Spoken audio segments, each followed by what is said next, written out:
Does anybody have an answer to that question? Maybe I just don't know what I'm talking about. Yeah, I got you. I did a deep dive on this about a year and a half ago. Check this out.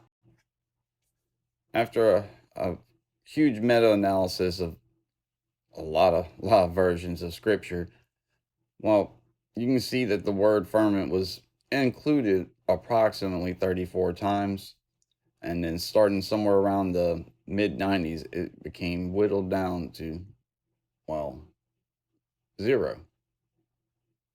In the Old Testament, it showed up 18 times. In the books of Enoch, I found once it was mentioned. Of course, that may vary depending on your translation. Old Testament Apocrypha, 8 times. 7 times in the New Testament Apocrypha. Along with that, the non-inspired version, well, when you go look at Genesis 1:20, it'll tell you, and God said, let the water teem with living creatures, and let birds fly above the earth across the vault of the day. However, most folks will reference the King James Version, or one that's similar to this verbiage, where it says, in the open firmament of heaven. However, when you bring it up in Strong's Concordance, that would be H7549, Rakia. Well, it has multiple meanings. Extended surface or expanse firmament. The expanse flies base support. Firmament, a vault of heaven supporting waters above.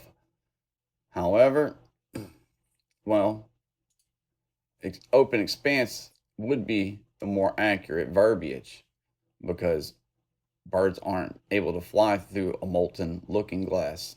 And that's how the firmament is described later on in Scripture. I understand how difficult it is to hear this, and this is coming from a guy that spent probably a good 6 months or more bashing a lot of different translations. But you know what? As 2 Timothy 3:16 says, all Scripture is profitable for instruction. So take these translations and use them to point out which ones are good and which ones are bad.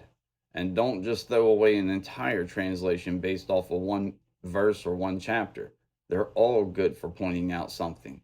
That's why I have 7 different translations in physical copies, along with 3 different concordances, plus multiple other books that are non-canonical.